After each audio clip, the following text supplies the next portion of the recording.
भारत सरकार ने चीन को एक और बड़ा झटका दिया है। यह झटका न तो युद्ध से जुड़ा है, न ही किसी राजनीतिक मंच से, बल्कि यह एक बेहद रणनीतिक और सटीक हमला है। चीनी तकनीक के जरिए होने वाली जासूसी पर भारत अब यह सुनिश्चित कर रहा है कि देश में इस्तेमाल होने वाले सीसीटीवी कैमरों में कोई चीनी तकनीकी चिप या सॉफ्टवेयर न हो जिससे हमारी सुरक्षा को खतरा हो। सोचिए, अगर ऐसा कैमरा किसी न्यूक्लियर प्लांट या मिलिट्री बेस पर लगा हो और उसकी जानकारी चीन को मिल रही हो तो वह कितना बड़ा खतरा होगा। हालांकि भारत चीन व्यापारिक रिश्तों को लेकर अक्सर आलोचना होती रही है। कहा जाता है कि भारत का चीन से आयात लगातार बढ़ता जा रहा है, लेकिन भारत सरकार की रणनीति सतह से कहीं ज्यादा गहरी है। बिना ज्यादा हो हल्ला मचाए सरकार एक ऐसा तंत्र तैयार कर रही है जिसमें चीनी कंपनियां खुद ब खुद फंस जाएंगी और भारतीय बाजार से बाहर हो जाएंगी। आखिरकार क्या है सारा मामला, वीडियो में आगे समझते हैं, लेकिन आगे बढ़ने से पहले वीडियो को एक लाइक करके चैनल को सब्सक्राइब जरूर कर लीजिए। भारत में सीसीटीवी कैमरों की मांग तेजी से बढ़ रही है। अनुमान है कि 2030 तक यह मार्केट $7 बिलियन तक पहुंच जाएगा, जो अभी $3.5 बिलियन है। जाहिर है, यह सुरक्षा और निगरानी के लिहाज से एक संवेदनशील सेक्टर बन चुका है। अभी तक इस बाजार में चीन की हिकविजन और दाहवा जैसी कंपनियों की 30% हिस्सेदारी है। वहीं भारतीय कंपनी सीपी प्लस की 48% हिस्सेदारी है।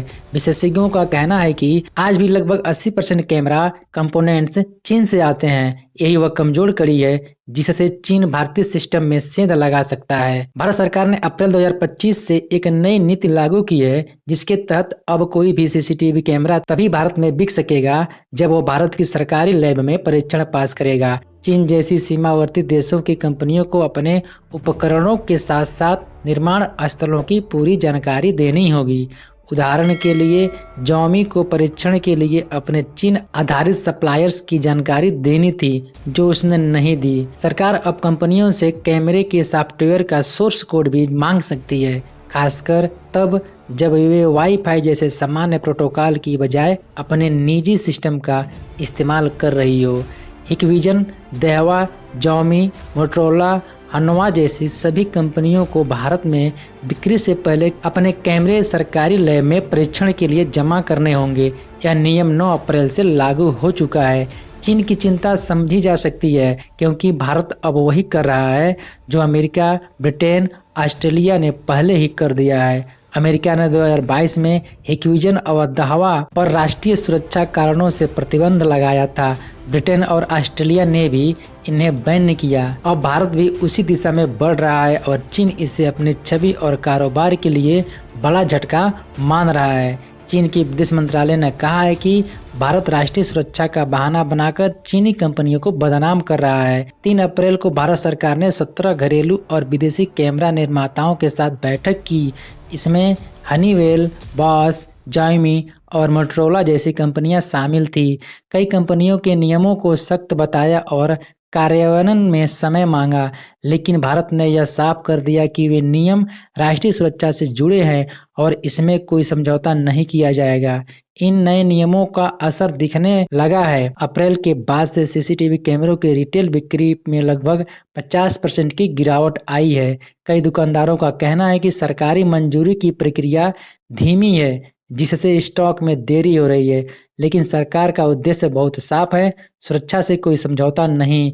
आज जब भारत जैसे देश को चीन, पाकिस्तान, टर्की और अजरबैजान जैसे देशों से खतरे हैं, तब हर तकनीकी उपकरण की जांच बेहद जरूरी हो गई है। सीसीटीवी कैमरों में कई बार मालवेयर, जासूसी उपकरण या ऐसा सॉफ्टवेयर हो सकता है जो डेटा चुपचाप चीन भेजता हो। सोचिए, अगर ऐसा कैमरा किसी न्यूक्लियर प्लांट या मिलिट्री बेस पर लगा हो और उसकी जानकारी चीन को मिल रही हो तो वह कितना बड़ा खतरा होगा। सरकार अब यह सुनिश्चित कर रही है कि कैमरों में छेड़छाड़ रोधी फीचर, मजबूत एन्क्रिप्शन, मालवेयर डिटेक्शन सिस्टम हो। साथ ही यह भी जरूरी कर दिया गया है कि कंपनियां जांच के लिए अपने सॉफ्टवेयर टूल और सोर्स कोड भी उपलब्ध कराए। यह पहला मौका नहीं है जब भारत ने चीन पर नकेल कसी हो। गलवान झड़प के बाद भारत ने एफडीआई नियम बदले थे। अब चीन से आने वाले किसी भी बड़े निवेश को केंद्र सरकार की मंजूरी जरूरी हो गई है। भारत ने धीरे धीरे एक ऐसा सिस्टम बना दिया है जिसमें चीन की कंपनियां खुद ही उलझ जाएंगी और भारत को कोई बड़ा ऐलान करने या सार्वजनिक तौर पर बैन लगाने की जरूरत नहीं पड़ेगी। यह रणनीति बिना शोर के दुश्मन को मात देने वाली है। सुरक्षा से कोई समझौता नहीं होगा और देश की साइबर सीमाएं अब पहले से कहीं ज्यादा मजबूत होंगी।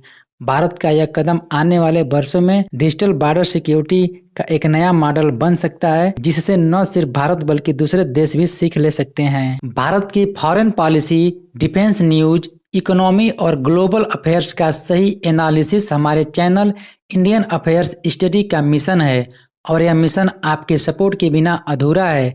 इंडियन अफेयर्स स्टडी के ऊपर हम सभी फैक्ट्स और डाटा बिल्कुल सरल भाषा में एनालाइज करते हैं, बिना किसी एजेंडा के। अगर आप चाहते हैं कि इंडियन अफेयर्स स्टडी का सही और ऑथेंटिक एनालिसिस आप तक लगातार पहुंचे, तो इस वीडियो को लाइक करें और हमारे चैनल इंडियन अफेयर्स स्टडी को सब्सक्राइब करके बेल नोटिफिकेशन ऑन करना मत भूलिए।